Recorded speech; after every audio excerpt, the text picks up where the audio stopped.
मंत्र के माध्यम से कहा कि इस संसार में जो कुछ भी जितनी भी वस्तुएं हमें दिखाई दे रही है उस सब में परमात्मा व्याप्त है। उस परमपिता परमात्मा ने हमारे लिए जो भी वस्तुएं दी हैं उनका हम त्यागपूर्वक भोग करें, हम लालच न करें। लालच करना अच्छा नहीं है। वेद मंत्र कहता है कि लालच नहीं करना चाहिए। जो कुछ भी वस्तुएं हैं ये परमात्मा की है और परमपिता परमात्मा ने दी है, इसीलिए आप इनका सदैव सदप्रयोग करें। विषय के अनुरूप मैं आपको बता देना चाहता हूं। देखो सामवेद में ही लिखा है कि सह गुरु काल नान वक्षेलात, वह परमपिता परमात्मा सभी गुरुओं का भी गुरु है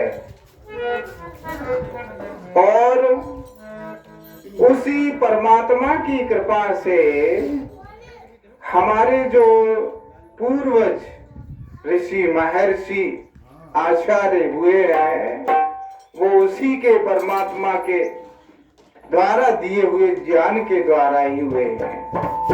तो पहली बात मैं ये कहता हूं कि यदि हमारे लिए महान बनना है, हमारे लिए सुयोग्य बनना है, परमपिता परमात्मा को प्राप्त करना है, मोक्ष को प्राप्त करना है, तो हमारे लिए बहुत ही, मैं तो कहता हूं उत्तमोत्तम कोटि के आचार्य गुरु हमारे लिए मिल जाए तो हमारा भला हो जाएगा। हमारे गुरु महाराज यो समझ लो उनका ही आशीर्वाद है कि हम इस स्थिति तक, आप इस स्थिति तक आए हैं। सबके गुरु बहुत महान हैं और मैं समझता हूं कि गुरु सदैव महानतम रहेंगे।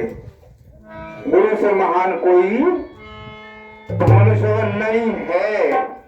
गुरु ही हमें ज्ञान कराते हैं, गुरु ही हमें अध्यात्म की ओर ले जाते हैं। तो हमें अध्यात्म की ओर बढ़ना है या किसी भी क्षेत्र की ओर बढ़ना है तो हमें गुरु द्वारा ज्ञान प्राप्त करना पड़ेगा और ज्ञान को प्राप्त करके हमें उसके अनुसार आचरण करना पड़ेगा।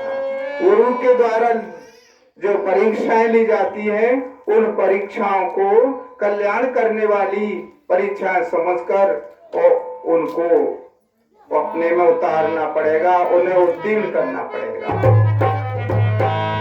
आचार्य हमारे ज्ञान देते हैं कि हे शिष्य सदैव उत्तमता की ओर बढ़ो, अच्छे आचरण की ओर बढ़ो। देखो ये बताया है कि गुरु की ही कृपा है। वो कहते हैं एक एक मंत्र आता है वेद में, मंत्र ये कहता है वायोर्निलम मथेदम अमृतम अस्मगम शरीरम भस्मांतम शरीरम ओम क्रतोष्मल ओम क्लवेष्मल ओम ईश्वर ओम ईश्वर। देखो हे मनुष्य ध्यान करो, आप अपने कृत कर्मों पर विचार करो। हमने कौन से कर्म किस प्रकार के किए हैं, कहां ले जाने वाले किए हैं, इन कर्मों पर विचार करो। आपके साथ सदैव आपका साथ देने वाला माता पिता के समान पवित्र परमपिता परमात्मा मौजूद है। वो कहता है अपने कर्मों का परीक्षण करो, ओम ईश्वर, ओम का स्मरण करो। ये शरीर तो जल भुन जाने वाली वस्तु है, इसके अंदर जो आत्मा विराजमान है, आपके अंदर जो आत्मा विराजमान है, वो है वास्तविक चीज। वास्तविक चीज वही है। उस वास्तविक चीज को जानो और जानने के बाद में उसे अपने अच्छी तरह से जानो और गुरुओं की शरण में जाकर के गुरु जी से प्रश्न करो, गुरु जी के आदेश के अनुसार और आचरण करो, तब हमारे सुधार होगा, तब हमारा मोक्ष होगा। और मनुष्य क्यों आता है, मनुष्य का आने का क्या कारण है, ये सब जो बात मनुष्य समझ लेगा तो मैं समझता हूँ कि वो सही रास्ते पर आ जाएगा। याद रखना, परमपिता परमात्मा हमारे लिए सदैव अच्छे कार्यों की ओर ही प्रेरित करता है, अच्छे कार्यों को करने के लिए उत्साहित करता है। सत्यार्थ प्रकाश में महर्षि दयानंद सरस्वती ने एक विचार दिया, जब कोई मनुष्य कुछ काम करते हैं, उस काम के करने से पहले हमारे मन में विचार आते हैं। कैसे विचार आते हैं? जब हम कोई काम अच्छा कर रहे होते हैं, तो बोलो जी, जब हम अच्छा काम कर रहे होते हैं तो हमारे मन में विचार आता है प्रसन्नता, हर्ष, सुख। हमारा मन सुखी होता है, प्रसन्न होता है, हर्षित होता है। तो महर्षि दयानंद सरस्वती कहते हैं कि ये जो प्रसन्नता और ये सुख की जो अनुभूति होती है, ये परमात्मा की ओर से होती है। और वे ये चाहते हैं कि अच्छा काम, सदैव अच्छा काम करो, अच्छा काम करो। और जब हम बुरा काम कोई करते हैं, अनजाने में भी करें, ये तो उससे क्या है कि हमारे अंदर से, हमारे हृदय में बैठे हुए हमारे जो पिता है, हमारे रक्षक है, वो परमपिता परमात्मा, वो हमको लक्षण देते हैं। हमारे अंदर क्या है, हमारे अंदर से जब वो काम करते हैं तो डर आता है, घृणा आती है, अंदर से ये महसूस होता है, अनुभव होता है, ये काम सही नहीं है, ऐसे काम मत करो। इसीलिए हमें परमात्मा की इस बात को समझ करके और हमें उसका आचरण करना चाहिए। कभी गलत कार्य करने नहीं चाहिए, गलत कामों से हमेशा बचना चाहिए। ये मनुष्य उन्नति करने के लिए आया है, तो हमें सदैव उन्नति करनी चाहिए।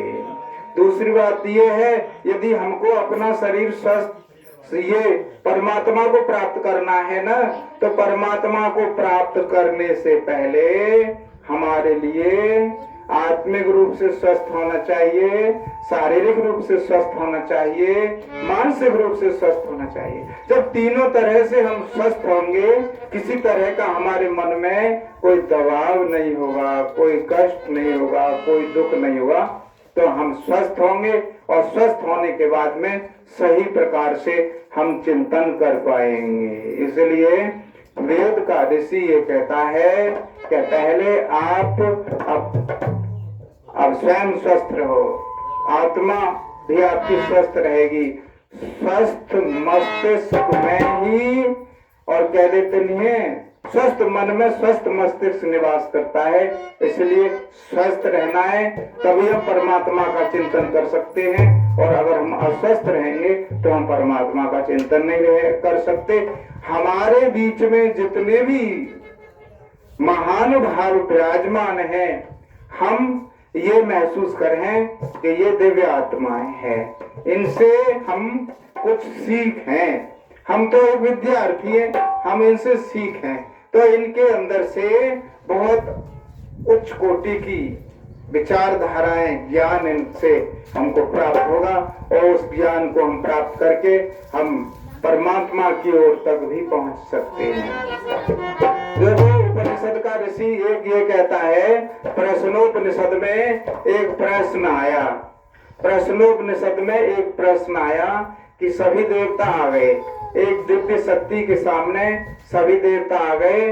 और जब उनसे पूछा कि तुम कौन हो, तो उन्होंने कहा कि मैं वरुण हूँ, मैं अग्नि हूँ। उन्होंने कहा कि आप वरुण हो? कहा। तो उनके सामने वो दिव्य शक्ति ने परीक्षा ली, कुछ नहीं हुआ। फिर वो दूसरे देवता आए, उनसे पूछा तुम कौन हो? कि मैं अग्नि हूँ। आप अग्नि हो? अच्छा, तो एक दिन का रखा उनके सामने। अच्छा जरा ऐसे जलाओ तो सही। उस परमात्मा ने उनकी जो वास्तविक मूल शक्ति थी वो थोड़ा हरण कर ली और उन्होंने कहा जलाओ, उस पर नहीं जली। इसी प्रकार दूसरे ने कहा तुम कौन? दूसरे देवता है, उनसे पूछा तुम कौन हो? मैं जल देवता हूँ। अच्छा जल देवता हो तो जरा ऐसे गीला करो। उनके लिए असली तत्व था वो खींच लिया, उनसे भी नहीं हुआ। तो कहने का मेरा मतलब ये है कि परमपिता परमात्मा सबसे महान है। देवता जो हैं ये हमारे पूर्वज हैं, ये भी महान है, लेकिन उसकी तुलना में शक्ति कम है। कैसे? जैसे गुरु महान होता है तो चेला तो उसका हल्के हल्के ही होते हैं, उनको तो बहुत कुछ प्राप्त करना है। तो यदि आपको अपना मोक्ष प्राप्त करना है और समाज को अच्छा रास्ता करना है तो अपने गुरु जी के आदेश को मानो और वेद शास्त्रों के अनुसार स्वाध्याय करो। और स्वाध्याय करने के बाद में गुरु जी के पास जाओ, उनका जो आदेश हो उनके अनुसार पालन करो, उनसे प्रश्न पूछो गुरु जी ये क्या है क्या, तो गुरु जी आपको ऐसे मार्ग से ले जाएंगे कि आपको कष्ट भी तो होगा नहीं और वो आपको मोक्ष की रास्ता को दिखा देंगे। लेकिन ये मोक्ष जो प्राप्त होता है वो ज्ञान से और विज्ञान के समन्वय से और गुरु के आशीर्वाद से ही मोक्ष प्राप्त कर होता है। और मोक्ष प्राप्त करना ही मनुष्य का लक्ष्य है। बोलो, मोक्ष प्राप्त करने के लिए तो हम आते हैं जितना। और दूसरी बात मेरी ये है कि मोक्ष प्राप्त करने के बाद में ही मनुष्य पवित्र बन जाता है और काफी समय तक। ज्यादा बड़ी बात नहीं कहता, मैं ये कहता हूँ कि जितने समय में ये सृष्टि 36 बार बनती और बिगड़ती है, व्यक्ति मोक्ष में उतने समय तक रहता है। और ये हमारे यहाँ आर्यवर्त तो हमारा साक्षात देवताओं का देश है, ऋषि महर्षियों का देश है। यहाँ तो बहुत महान शक्तियां पैदा हुई हैं और उन्होंने सदैव पूरे संसार को बहुत अच्छा मार्ग दिखाया है। हमारा ये देश है जो ये कहते हैं कि समस्त संसार का भला हो। कहते हैं ना, सर्वे भवन्तु सुखिनः, सब सुखी हो, सर्वे सन्तु निरामयाः, सभी निरोगी हो, सर्वे भद्राणि पश्यन्तु मां, सबको कल्याण की दृष्टि से देखो, कोई दुखी नहीं हो। ये इसी देश की भावनाएं होती हैं। अयम निजः परो वेति गणना लघु चेतसाम उदार चरिता नाम वसुधैव कुटुम्बकम। ये इनका है, ये मेरा है, ये दूसरे लोगों का है। जो ऐसी विचारधारा रखते हैं वो छोटी विचारधारा है। लेकिन हमारे पूर्वज तो इनकी तो ये विचारधारा है कि पूरा संसार जितने भी देश हैं सब हमारा है। इनकी महान संस्कृति का क्या कहना, यही तो मार्गदर्शन दिखा रहे हैं। तो ये बहुत महान है। ये तो पूरे संसार को ही अपना परिवार बनाते हैं। और अंत में देखो, परिवार ही जैसे पक्षियों का एक घोंसला, सब पक्षी एक घोंसले में आ जाते हैं, इसी तरह से सब में मेल मिलाप बनता है। तो मैं ये समझता हूँ कि इसी तरह से ज्ञान और कर्म के समन्वय से ही मोक्ष प्राप्त किया जा सकता है। अवश्य मोक्ष प्राप्त किया जा सकता है। बस मैं आपका इतना सा समय लूंगा। ओम।